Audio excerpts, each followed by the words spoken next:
Hey class, so I want to take some time to talk about open and short circuits, which is our new topic.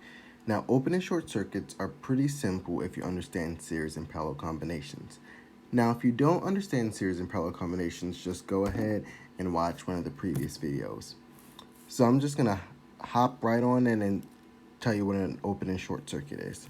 So the first one I'm going to talk about is an open circuit. So an open circuit is a circuit which is represented by one of the wires having an X. So if I look at a picture like this, it has an X. If I look at this, it has an X. If I look at this one, it has an X. That X means it's an open circuit. What it also means is that the wire is broken. So in real life, this may be the result of a cut in the wire or a broken wire, which is really dangerous because it can cause sparks, which can cause a fire. Now, the important thing about open circuits is that it deactivates all resistors in series. Keyword series. So any resistor that's on that wire is going to be deactivated, and when we calculate the REQ, we're going to act like it's not even there because it's been deactivated. That wire is broken. That wire is no longer viable for resistance. All right? So that's an open circuit. A short circuit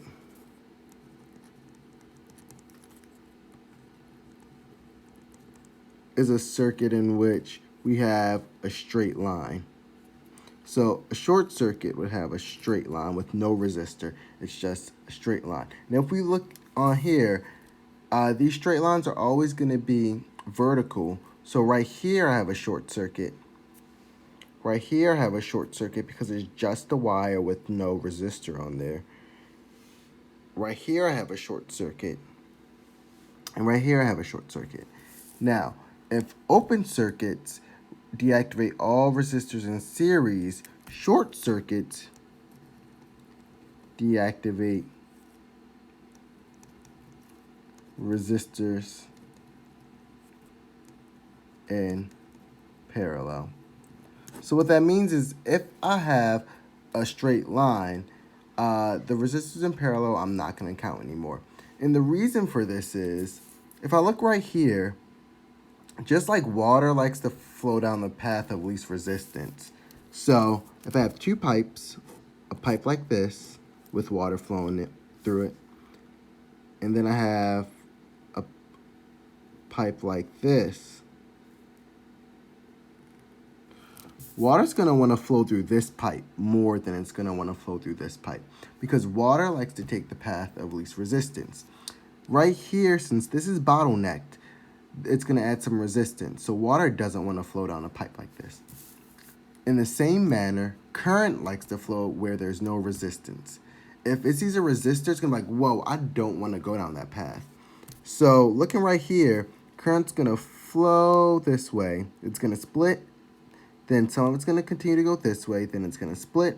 And then some of it's going to come this way. But when it gets to this point right here, this resistor is going to be deactivated. And the reason this resistor is deactivated is because why would the current want to flow down this path when all the current can just flow down here? Right? If I look right here, current's going to flow, then it's going to break apart. But it's going to get to this point, and instead of breaking apart, it's going to be like, hey, I don't want to go down that path at all because that path has two resistors. Let me go down this path where there's no resistors. So an open circuit deactivates resistors in series. They're dangerous because you can have sparks which can cause fires. Short circuits are dangerous because short circuits, if current's flowing down a path of no resistance, which means there's no resistors, that means that equipment, that element that could get really, really, really hot because there's nothing resisting the flow of current. So if too much current flows, it can get really hot and cause a fire. So open and short circuits are very dangerous to have. All right. So I'm about to go through a few examples. It's going to be pretty simple. All we have to do is calculate the equivalent resistance in the current. And I'll show you guys how I do that on my calculator. If you do need to redraw these circuits, I highly recommend that you redraw them. I'm not going to redraw them on this paper because there's not a lot of space, but on the day 2 worksheet, I do have space for you to redraw them. All right.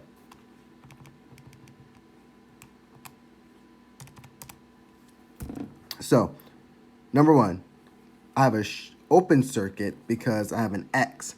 An open circuit's going to deactivate any resistors on that wire. All right, so look in here. The only resistor on this same exact wire as the X is R7. So I'm going to cross out R7. I don't include that one anymore. So now I just have R1, 2, 3, 4, 5, and 6. All right. The first thing I want to do to find the equivalent resistance is to combine 4 and 5 together. 4 and 5 are in series, so I can just do 60 plus 50. Which is 110. So these two are going to change to 110 ohms. Now I'm going to combine R3 in parallel with R45 in parallel with R6. So it's going to be 1 divided by 40, which is R3, plus 1 divided by 110,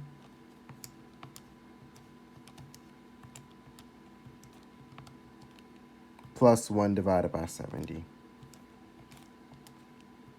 1 over that answer. It's going to give me 20.67. That means all of this simplifies to 20.67. And then I can just add this to 20 plus 30 because it'll all be in series. So plus 20 plus 30, which gives me 70.67 ohms. And if I want the total current, I'm just going to do the total voltage over the equivalent resistance because I total is equal to V total over REQ. So 30 divided by that answer, it's going to give me 0.42 amps. Next question. I have a short circuit. So now current's going to flow, break apart. Some of it's going to flow. But when it gets here, it's going to take this path. It's not going to go to R6. So I can cancel out R6 because it's in parallel with that one. So if I want to find the equivalent resistance, the first thing I want to do is combine 4 and 5, R4, R5. Now, if you look closely, they are not on the same wire. They are on different wires. R4 is on this wire, R5 is on this wire. So since they're on different wires and the current splits right here, I'm going to combine R4 and R5 in parallel. So I'm going to do 1/50th plus 1/60th. We're divided by that answer. That gives me 27.27. Now, if I combine those two, it's going to be in parallel with R3, so plus 40, which gives me 67.27. Then that's going to be in parallel with R2, so 1 over that answer plus 1 divided by R2, which is 30. 1 divided by that. And then this is going to be in series with R1. 40.75. And if I do 30 divided by that, I'm going to find my current, which is 0.74 amps. Next question. I have an open circuit, so the resistor in series with this is R3. Cancel out. So now I'm just going to do 1/50th plus 1/50th plus 1/60th and 1 over that answer to find the equivalent resistance.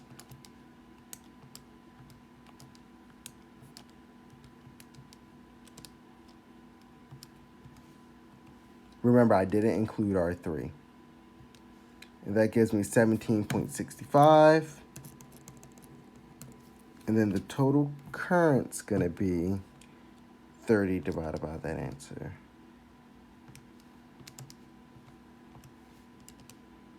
.7 amps. Next question, 4. So for 4, this is a short circuit. So current's going to flow, and then when it gets to this point, it's just going to want to go down that wire. So it's going to cancel out 4 and 5. So let me put a big X right there. All right, 2 and 3 are in parallel. So I'm going to do 1/20th plus 1/30th. 1 divided by that answer. I get 12.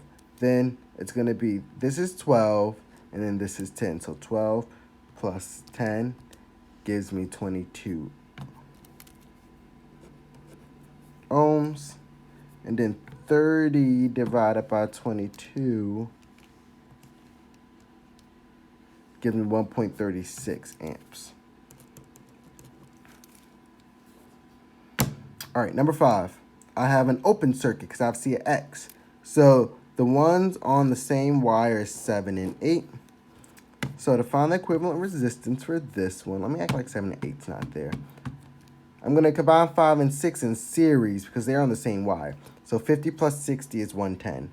So I'm going to combine 4 with 5 and 6. So 1/40th plus 1/110th. 1 divided by that answer. And then that gives me 29.33. Now, if I combine these together, they're going to be in series with 2 and 3. So I'm going to do plus 20 plus 30, which gives me 79.33. So all of that is 79.33. Now it's in parallel with R1, so I'm going to do 1 over that answer plus 1 divided by 10. Then 1 over is going to give me 8.88 ohms. And then to find the total current, it's just going to be 30 divided by that.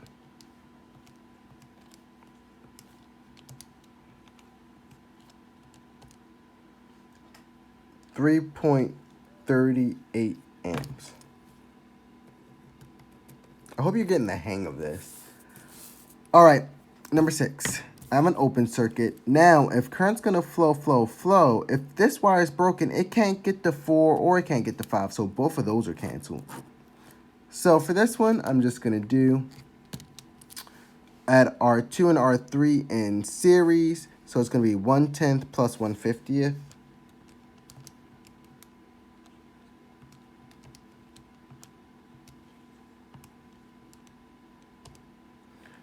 I get 8.33. Current is 30 divided by that. 3.6 amps. And now to the spicy question. Number 7. Everybody take a second to look. So for this one, current's going to flow. When it gets to this point, it's not going to go over here. I don't want to go to any of these resistors because if I don't have to go that way, I'm just going to keep on going like this. So current's going to flow in a loop with no resistors. So if there's no resistors, that means the resistance is 0. And for a scenario like this, when the resistance is 0, the current's going to be infinite because there's nothing stopping that current. It's just going to keep on flowing and flowing and flowing at the maximum possible rate because there's nothing stopping it. All right, and then number 8, last one I'm going to do. So number 8, I have an open circuit. So I am going to cross out that branch right there, R2, because it's in series. So I'm going to combine 5 and 6. So that's going to be 110. And then I'm going to combine that with R4. So 1 divided by 40 plus 1 divided by 110 All right, gives me 29.33. And then plus 30, because it's going to be in series with R3. It gives me 59.33. Now, all of this is going to be in parallel with R1. So I'm going to do 1 over that plus 1 divided by 10, and then 1 over that answer. 8.56. Then my voltage is still 30, so 30 divided by that answer. It's going to give me 3.51. Let me go ahead and just finish this paper. I mean, I'm already almost there. Number 9, open circuit, R5's on the same wire, cross that out, and then it's going to be, all these are in parallel, but let me combine my series part first. So it's going to be 1/10 plus 1/50th plus 1/40th. 1 divided by that answer is going to give me 6.90 ohms, and then 30 divided by that, 4.35 amps.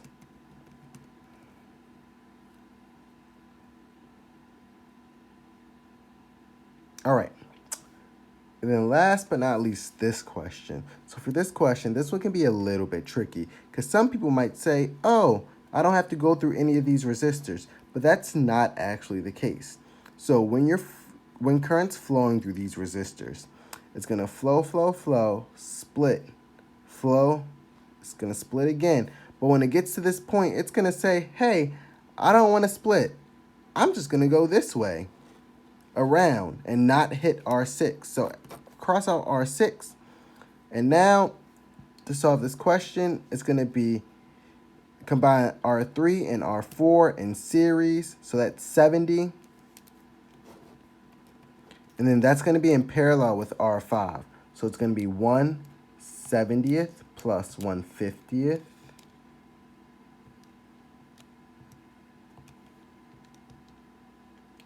And then when I combine those, it's going to be in parallel with R1 and 2, which is 30. So then it's going to be 1 over that answer plus 1/30th. 1 over that gives me 14.79. And then 30 divided by that. And that should be a little bit bigger than 2. 2.03 amps. Cool. So this was open and short circuits. I hope this was helpful. If you have any questions, see if you can figure out how to find the equivalent resistance on your own. The really important part is that you know which resistors to cancel. Other than that, everything is pretty much the same as what we've been doing. All right. Enjoy, and I'll see you in class. Enjoy your Thanksgiving.